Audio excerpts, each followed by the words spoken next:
आज हम solids chapter को कंटिन्यू करने वाले हैं। पिछले वीडियो में हमने पढ़ा था कि सॉलिड्स क्या होते हैं, उनकी जनरल कैरेक्टरिस्टिक्स क्या है, और साथ में हमने टाइप्स ऑफ सॉलिड्स पढ़े थे विद उनके difference.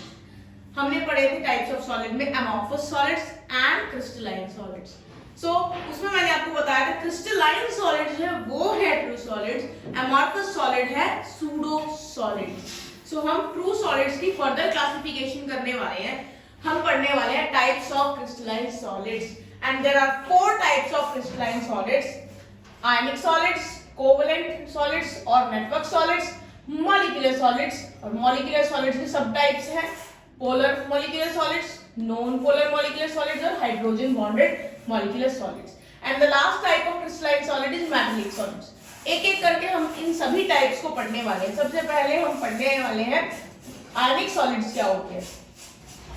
As the name indicates, आयनिक सॉलिड्स जो है वो बनते हैं अपोजिटली चार्ज्ड आयंस से। आयंस कौन से हैं? कैटायंस और anions are the charged ions. जब कैटायंस और एनायंस की क्लोज्ड पैकिंग होती है ना स्पेस के अंदर, वो बनाते हैं आयनिक सॉलिड्स। एग्जांपल है NaCl, ZnS, LiCl। ये एग्जांपल्स हैं आपके आयनिक सॉलिड्स के। अब नेक्स्ट जो पॉइंट हम करने वाले हैं वो है इनके फोर्सेस ऑफ अट्रैक्शन। क्योंकि ये अपोजिटली चार्ज्ड आयंस है, एक पॉजिटिवली चार्ज है तो दूसरा नेगेटिवली चार्ज है, and there is a strong force of attraction between these particles. Strong forces of attraction है। और क्या है इन फोर्सेस ऑफ अट्रैक्शन का नाम?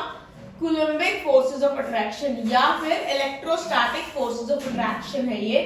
And that's why due to this strong forces of attraction they have high melting and boiling point. बहुत high melting boiling point होता है। और आपको मैं एग्जांपल के तौर पर बता दूं, जो आप खाने में नमक यूज करते हो दैट इज NaCl, वो इजीली मेल्ट नहीं होता। अगर आप उसको गर्म करने लग जाओगे तो इजीली आपके कुकिंग टेम्परेचर पर मेल्ट नहीं होगा, उसको बहुत हाई टेम्परेचर चाहिए मेल्ट होने के लिए। नाउ नेक्स्ट प्रॉपर्टी ऑफ आयनिक सॉलिड्स, हार्ड होते हैं और ब्रिटल होते हैं। अगर आप सॉलिड सॉल्ट लोगे that is very hard and brittle. Hard मतलब सख्त होता है, brittle means if you will try to apply force on it then it will break into pieces.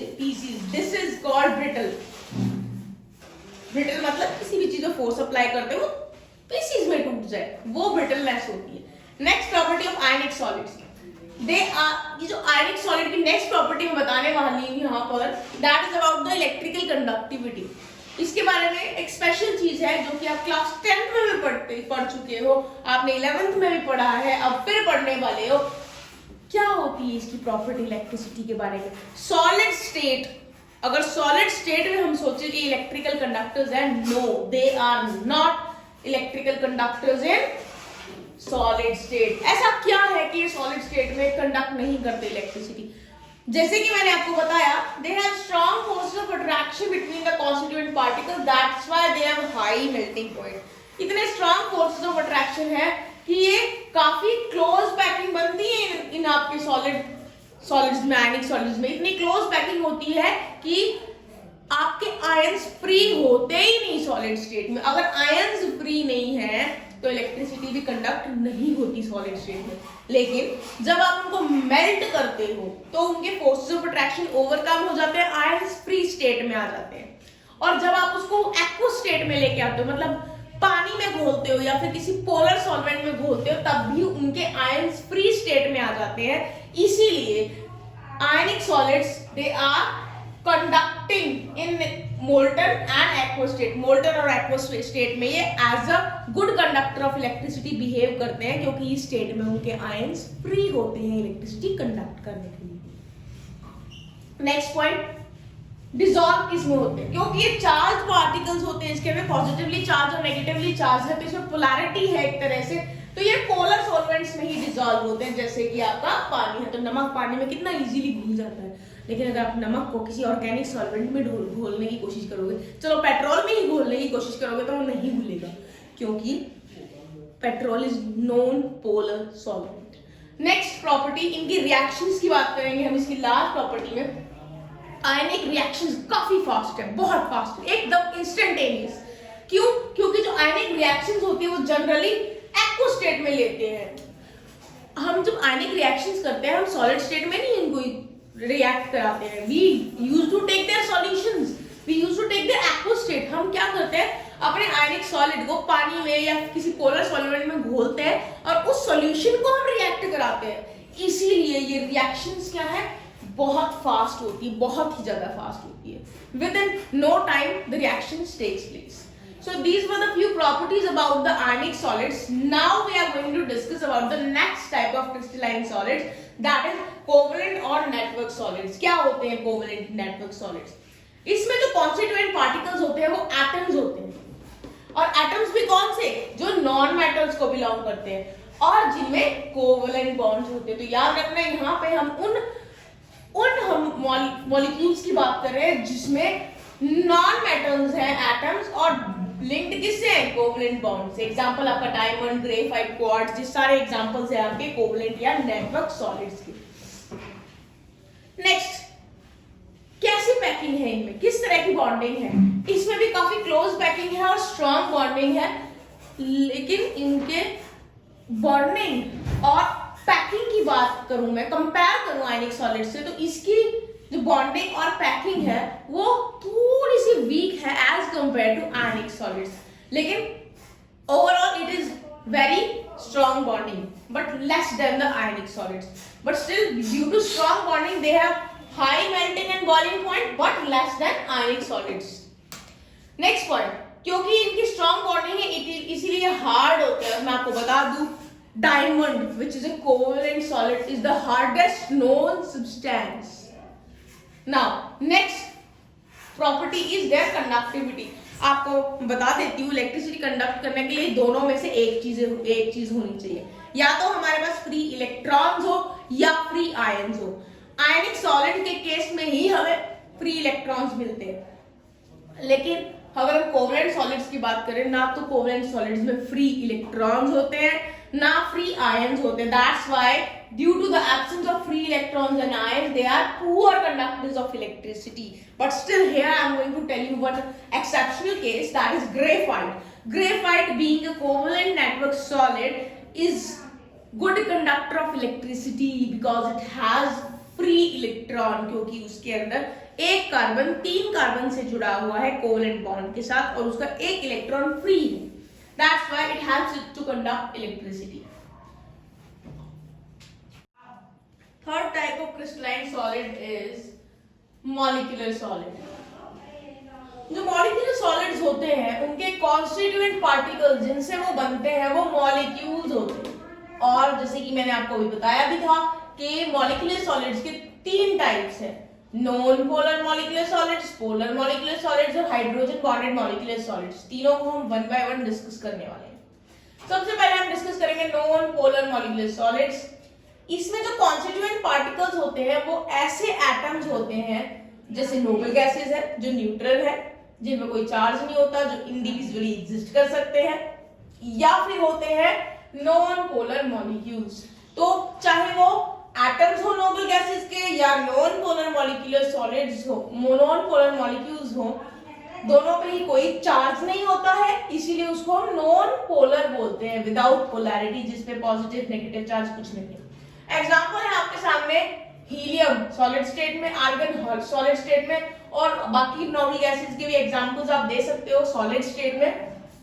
उसके अलावा सॉलिड कार्बन डाइऑक्साइड, इस पे भी कोई पोलैरिटी नहीं होती है। आयोडीन सॉलिड स्टेट में, ये सारे एग्जांपल्स हैं आपके नॉन पोलर मॉलिक्यूलर सॉलिड्स के। अब हम बात करेंगे इनके फोर्सेस ऑफ अट्रैक्शन की। जो पार्टिकल्स हैं नॉन पोलर मॉलिक्यूलर सॉलिड्स में, they are held together by weak dispersion forces और लंडन फोर्सेस। लंडन फोर्सेस को ही हम वीक डिस्पर्जन फोर्सेस बोलते हैं, और ये वो फोर्सेस है जो वीकेस्ट होते हैं, जो मॉलिक्यूल्स के बीच में होते हैं, एक मॉलिक्यूल और दूसरे मॉलिक्यूल के बीच में ये प्रेजेंट होते हैं। और जो इनका ओरिजिन है वो किस तरह से होता है, इंस्टेंटेनियस डाइपोल बनता है एक एटम के अंदर, जो दूसरे नॉन पोलर मॉलिक्यूल में डाइपोल इंड्यूस कर देता है एक मोमेंट के लिए, तब उनमें फोर्सेस ऑफ अट्रैक्शन जनरेट होते हैं। क्योंकि ये मोमेंटरीली होता है, एक मोमेंट के लिए होता है, इसीलिए ये वीक है। अगर आपको इसके बारे में डिटेल जाननी है तो आपको 11th क्लास में ये देखना पड़ेगा, क्योंकि 11th क्लास में आप type of forces, intermolecular forces पढ़ चुके हो। नाउ क्योंकि कॉन्स्टिट्यूएंट पार्टिकल्स के बीच में वीक डिस्पर्जन फोर्सेस है, इसीलिए ये क्या है, सॉफ्ट है, दे आर जनरली सॉफ्ट। और अगर मैं रूम टेम्परेचर और प्रेशर की बात करूं तो ये रूम टेम्परेचर और प्रेशर में ये सॉलिड नहीं, लिक्विड या गैस स्टेट में प्रेजेंट होते हैं। आपको पता ही है कि नोबल गैसेस जो इसका एग्जांपल है वो रूम टेम्परेचर पे गैसियस स्टेट में होता है, ठीक है। फिर उसके बाद हम कंडक्टिविटी की बात करते हैं, क्योंकि इनके पास ना तो फ्री आयंस है ना फ्री इलेक्ट्रॉन्स है, इसीलिए नॉन कंडक्टर्स है electricity. So next type of molecular solid is polar molecular solid. इसमें जो कॉन्स्टिट्यूएंट पार्टिकल्स है वो होंगे पोलर कोवलेंट बॉन्ड्स, जिन कोवलेंट कंपाउंड्स में है, मतलब ऐसे मॉलिक्यूल जो है सब्सटेंसेस के ऐसे मॉलिक्यूल्स जिनमें पोलर कोवलेंट बॉन्ड्स है, वो इसके कॉन्स्टिट्यूएंट पार्टिकल्स होंगे। एग्जांपल मैं आपको यहां बता रही हूं, एग्जांपल है solid SO2, sulphur dioxide solid, solid HCl, solid ammonia. These are the examples of polar molecular solid जिनमें पोलैरिटी होती है बॉन्ड में। अब मैं आपको फोर्सेस ऑफ अट्रैक्शन के बारे में बताऊंगी। यहाँ पे जो फोर्सेस ऑफ अट्रैक्शन है वो है स्ट्रॉन्गर डाइपोल फोर्सेस। यहाँ मैंने टर्म स्ट्रॉन्गर इसीलिए यूज किया है, इनफैक्ट रिलेटिवली स्ट्रॉन्गर यूज किया है क्योंकि मैं इसको रिलेट कर रही हूँ नॉन पोलर मॉलिक्यूलर सॉलिड्स के साथ। तो अगर मैं नॉन पोलर मॉलिक्यूलर सॉलिड्स के साथ इसको कंपेयर करूं तो डाइपोल फोर्सेस स्ट्रॉन्ग होते हैं as compare to weak dispersion forces और लंडन फोर्सेस। तो ये कैसे जनरेट होते हैं, कैसे कहा ये फोर्सेस आते हैं, तो मैं आपको दिखा देती हूँ। जैसे HCl है, it is an example of polar molecular solid. तो आप इसमें देखोगे तो क्लोरीन और हाइड्रोजन के बीच में एक कोवलेंट बॉन्ड है, but chlorine which is more electronegative as compared to the hydrogen atom, therefore what it does, it attracts the shared pair of electron towards itself। तो यहाँ जो शेयर्ड पेयर ऑफ इलेक्ट्रॉन है ना, इसको ये अपनी तरफ थोड़ा सा खिसका लेगा, जिसकी वजह से इस पे पार्शियल नेगेटिव चार्ज आ जाएगा और इस पे पार्शियल पॉजिटिव। इसी तरह से दूसरे मॉलिक्यूल में भी ऐसे ही होगा, पर यहाँ पे होना क्या है, इसका पार्शियली नेगेटिव क्लोरीन दूसरे मॉलिक्यूल के पार्शियली नेगेटिव हाइड्रोजन को अपनी तरफ थोड़ा सा अट्रैक्ट करेगा, और यहाँ जो ये अट्रैक्शन के कारण फोर्सेस ऑफ अट्रैक्शन जो जनरेट हो रहे हैं, इसको हम नाम देते हैं डाइपोल फोर्सेस, क्योंकि ये भी एक डाइपोल है और ये भी एक डाइपोल है, इनके बीच का अट्रैक्टिव फोर्सेस को नाम देंगे हम डाइपोल फोर्सेस। ये भी आप क्लास 11 में पढ़ चुके हो। हालांकि ये forces of attraction London dispersion forces जो नॉन पोलर मॉलिक्यूलर सॉलिड्स में थे इधर, उनसे तो स्ट्रांग है, बट स्टिल इतने भी स्ट्रांग नहीं है, तो इसीलिए ये मोस्टली सॉफ्ट होते हैं पोलर मॉलिक्यूलर सॉलिड्स। फिर मैं इनके मेल्टिंग बॉइलिंग पॉइंट की बात करूं तो इनका भी मेल्टिंग बॉइलिंग पॉइंट लो ही है, ये देखिए लो है, बट इनके कंपैरेटिवली हाई है क्योंकि इनके अंदर स्ट्रॉन्ग फोर्सेस ऑफ अट्रैक्शन है as compare to non polar molecular solids. फिर उसके बाद रूम टेम्परेचर, ये भी मोस्टली रूम टेम्परेचर और प्रेशर पे गैसेस और लिक्विड की फॉर्म में ही मिलते हैं, और ये भी नॉन कंडक्टर्स हैं इलेक्ट्रिसिटी के because of the absence of free electrons और आयंस। अब आप ये मत सोचना इसके ऊपर चार्ज है तो ये आयंस है, नहीं, सिर्फ चार्ज है, पार्शियल, वो भी कम है, आयंस नहीं है। ये आयंस पे कंप्लीट चार्ज होता है और आयंस बनते हैं कंप्लीट इलेक्ट्रॉन डोनेशन या एक्सेप्टेंस से। यहाँ पे कोई इलेक्ट्रॉन डोनेशन एक्सेप्टेंस नहीं हो रही है, यहाँ सिर्फ शेयरिंग है। बस थोड़ा सा लालच आ गया क्लोरीन को, तो उसने शेयर्ड पेयर ऑफ इलेक्ट्रॉन को स्ट्रॉन्ग होने के कारण अपनी तरफ अट्रैक्ट कर लिया है, दैट्स इट। कोई चार्ज इसमें परमानेंट नहीं है, ये स्ट्रॉन्गर चार्ज नहीं है कि आयंस होंगे, तो don't get confused, these are only dipoles, और बहुत ही वीक होते हैं ये चार्ज, इतने ज्यादा हार्ड चार्ज नहीं होते, इसलिए ये नॉन कंडक्टर्स है electricity. Last type of molecular solid is hydrogen bonded molecular solids. Hydrogen bonded, नाम से पता चल रहा है हाइड्रोजन बॉन्डिंग होगी, तो जो कॉन्स्टिट्यूएंट पार्टिकल्स है, मॉलिक्यूल्स होंगे उन सॉलिड्स के जिनमें हाइड्रोजन बॉन्ड्स होगा जिनके बीच में। एग्जांपल है वाटर, आइस की, solid water, ice, hydrogen fluoride HF, ammonia भी इसका एग्जांपल है NH3।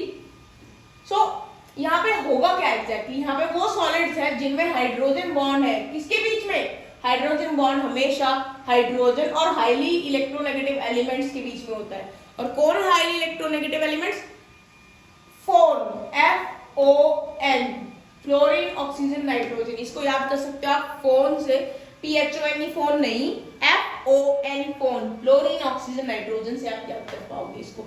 So next point is room temperature और प्रेशर पे ये लिक्विड्स होंगे या फिर सॉफ्ट सॉलिड्स होंगे, क्योंकि इनके बीच के फोर्सेस ऑफ अट्रैक्शन स्ट्रॉन्ग है एज कंपेयर टू पोलर और नॉन पोलर मॉलिक्यूल, बट इतने भी स्ट्रॉन्ग नहीं है कि ये हार्ड बन जाए, सॉफ्ट है अभी भी ये रूम टेम्परेचर पे, सॉफ्ट सॉलिड्स या लिक्विड्स। हाँ, अगर हम मेल्टिंग बॉइलिंग पॉइंट की बात करें तो हायर है, बट कंपैरिजन किया गया है इन दोनों से, इन दोनों के कंपैरेटिवली पोलर और नॉन पोलर के कंपैरेटिवली इनका बॉइलिंग और मेल्टिंग पॉइंट हायर है। And about the electrical conductivity, still they are also non-conductors of electricity because they also don't have any free electron or ion. फिर मैं आपको यहाँ पे दिखा रही हूँ हाइड्रोजन फ्लोराइड बनाया है मैंने, और इसमें जो डॉटेड लाइन से इंडिकेट किया है ये हाइड्रोजन बॉन्डिंग है। ये देखिए फ्लोरीन और ऑक्सीजन के बीच में ये जो एक मॉलिक्यूल है, ये एक मॉलिक्यूल है, ये दूसरा मॉलिक्यूल है, ये तीसरा मॉलिक्यूल है, इनके बीच में डॉटेड लाइन ज्वाइन की हुई है मैंने। ये डॉटेड लाइन इंडिकेट कर रही है hydrogen bonding. As I told you, hydrogen bonding is form between hydrogen and highly electronegative element, यहाँ पे फ्लोरीन है। Okay, so keep this thing in your mind. Last type of crystalline solid, fourth one we are going to discuss, that is metallic solid. Metallic solid, नाम से पता चल रहा है हम यहाँ मेटल्स की बात कर रहे हैं जो सॉलिड स्टेट में है, या फिर सिंपली जो मेटल्स में हम बात कर रहे हैं जनरली।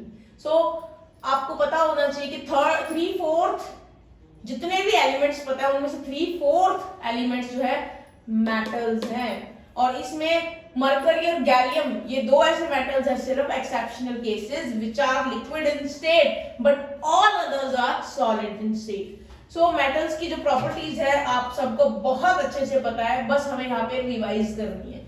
हार्ड होते हैं पता है हमें, उनका मेल्टिंग पॉइंट बहुत हाई होता है, वो गुड कंडक्टर्स होते हैं हीट और इलेक्ट्रिसिटी दोनों के, पता है ना। आपके जो यूटेंसिल्स होते हैं जिसमें आप खाना बनाते हो वो किसके होते हैं, मेटल के होते हैं। इलेक्ट्रिसिटी, इलेक्ट्रिकल वायर्स भी मेटल के होते हैं।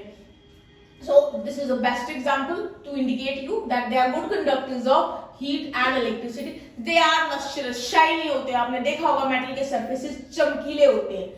मेलेबल और डक्टाइल भी होते हैं साथ में। ये मेलेबल मतलब जिनकी शीट्स बन सके, जब आप उसको हैमरिंग करोगे तो वो थिन शीट्स में कन्वर्ट हो जाए, वो मेलेबल का सब्सटेंस होते हैं। एंड डक्टाइल, जिनके तार बन सकते हैं वो डक्टाइल मटेरियल होते हैं। So metals are malleable as well as ductile. और इनके कॉन्स्टिट्यूएंट पार्टिकल्स जो होते हैं, मेटलिक सॉलिड्स के कॉन्स्टिट्यूएंट पार्टिकल्स जो होते हैं वो एटम्स होते हैं जो एक सेम मेटल को बिलोंग करते हैं, जिनके बीच में मेटलिक बॉन्ड होता है। अभी मेटलिक बॉन्ड क्या है वो मैं आपको बताऊंगी। जो यहाँ पे एटम होता है वो किससे कंपोज्ड है, किससे बना हुआ है वो मेटल, उसमें मोबाइल वैलेंस इलेक्ट्रॉन है, साथ में पॉजिटिवली चार्ज कर्नल है। यहाँ आपको थोड़ा सा ध्यान से देखना पड़ेगा। देखिए ये मैंने यहाँ कर्नल्स बनाए हैं। कैसे बनते हैं कर्नल्स? जो एटम्स होते हैं ना मेटल के, उनको जरा सी एनर्जी मिलती है, क्या होते हैं, वैलेंस इलेक्ट्रॉन्स बाहर निकल जाते हैं एक्साइटेड स्टेट में। तो ये बाहर निकले हुए इलेक्ट्रॉन्स हैं। जब ये इलेक्ट्रॉन्स बाहर निकल जाएंगे तो पीछे क्या छोड़ के जाएंगे? पॉजिटिवली चार्ज एटम छोड़ के जाएंगे। और वो जो पॉजिटिवली चार्ज एटम है उसको पॉजिटिवली चार्ज एटम नाम ना देके उनको नाम दिया गया है कर्नल्स।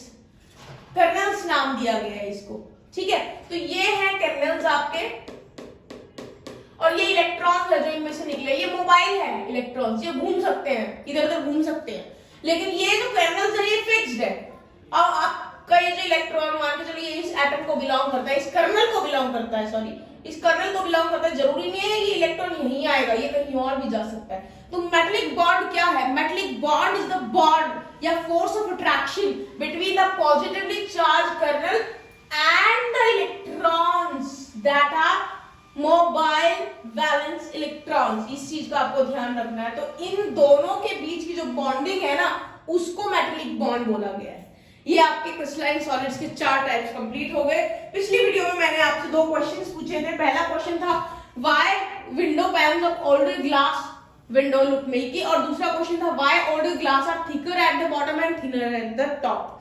इसके आंसर आई होप आप सबने सर्च किए होंगे, आपको मिला होगा। मैंने कहा था एनसीईआरटी में आपको इसका आंसर होपफुली मिल जाएगा, और मिला होगा अगर आपने सर्च आउट किया होगा तो। But still I am going to explain to you. First question बताती हूँ मैं आपको। जो पुराने विंडो बिल्डिंग्स है ना, विंडोज कहाँ लगाते हैं? घर के बाहर लगाते हैं।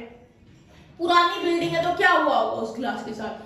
दिन में धूप निकलती है वो गर्म हुआ, रात को ठंडक होती है वो ठंडा हुआ ग्लास, दिन में गर्म रात को ठंडा, इस तरीके से रिपीटेड हीटिंग होती है, कूलिंग होती है, रिपीटेड हीटिंग कूलिंग होती है, कई साल तक ये चलता है। तो ऐसा होने से जो आपका ग्लास है क्रिस्टलाइन कैरेक्टर डेवलप कर लेता है, और ये जो प्रोसेस है रिपीटेड हीटिंग और कूलिंग का, इसको हम बोलेंगे एनेलिंग। एनेलिंग बोलेंगे इसको, वर्ड आपको जरूर मिल जाएगा एनसीईआरटी में, एनेलिंग बोलेंगे। और ये रिपीटेड हीटिंग और कूलिंग के कारण ग्लास जो है क्रिस्टलाइन कैरेक्टर डेवलप कर लेता है और इस वजह से वो मिल्की हो जाता है। सो दूसरा क्वेश्चन कि ओल्डर ग्लासेस थिकर होते हैं, बॉटम से नीचे से मोटे और ऊपर से पतले क्यों हो जाते हैं?